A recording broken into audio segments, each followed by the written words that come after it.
Good governance is a way of decision-making and implementation of rules that aims to achieve desirable and beneficial results for both those who govern and those who are being governed. How do we know if a government and its governance is good? There are three basic principles of good governance: transparency, participatory, and accountability. A government is transparent if public information is accessible, available, accurate, understandable, usable, and updated. Transparency is important as it makes the citizenry informed and better equipped to participate in decision-making. A government is participatory if it allows voices of different stakeholders to be heard and included in decision-making. A government is accountable if government officials subject themselves and the implementation of rules to sufficient monitoring. This means that there is enough check and balance in all agencies and units of the government. Commonly, the branches of the government, namely executive, legislative, and judiciary, are by nature check and balance mechanisms of each other. But there are times when internal government accountability mechanisms are not enough. Thus, the need for an external accountability mechanism to make government answerable for its decisions and actions. This is what we call social accountability. Social accountability is an approach to achieve good governance. But how do we practice social accountability? What skills, knowledge, attitudes, and values do we need? Let us first look at what social accountability involves. Social accountability is the constructive engagement between citizens and government in monitoring government's use of public resources to improve service delivery, protect rights, and promote community welfare.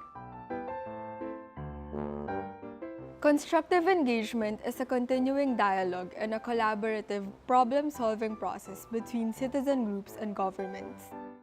One must have creative inquiry skills, negotiation skills, and systematic deliberation skills.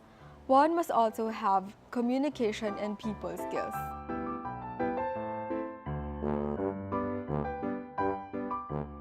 Citizen monitoring, on the other hand, involves systematic data gathering, data analyzing, and data understanding. These data are then used to track government actions.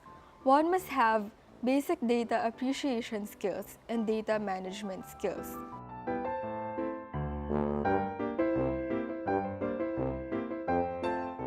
Underlying all these skills required to perform constructive engagement and citizen monitoring is assertiveness. Being assertive is different from being aggressive.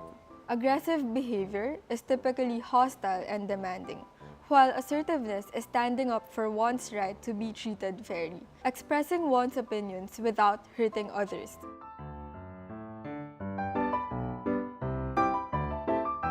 In summary, social accountability has four essential qualities. First, it promotes trust and partnership between the participants. We must not be combative or hostile. Second, it is based on evidence and sufficient information. We must avoid rumors or unconfirmed information. Third, it is result-oriented or solution-oriented. We must go beyond complaints or mere promises. Fourth, it is a continuing dialogue for continuous and long-term results. We must go beyond rushed conversations and short-term solutions. Various groups from different sectors of society are already practicing social accountability initiatives for a variety of government services. One government activity that would greatly benefit from social accountability initiatives is public finance management. The PFM cycle is a long and comprehensive process where the government plans, budgets, spends, and assesses public resources. In each stage of the PFM cycle, citizens and citizen groups should be able to participate using social accountability tools and initiatives. Social accountability initiatives do not always have to be for large and intricate government agencies or projects. You can begin in your own area of interest or discover what government service affects you the most.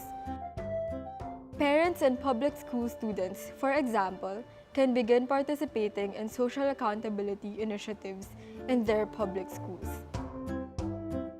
Keep in mind that for your social accountability initiative to succeed, there has to be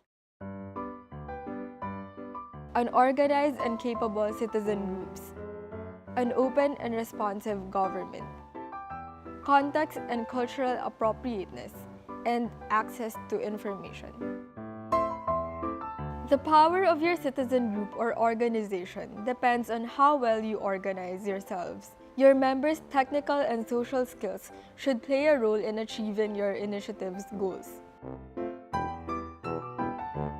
You also need to find and nurture government champions who are willing to help and engage with your citizen group. You can find them in the ranks of bureaucrats, government officials, and public servants.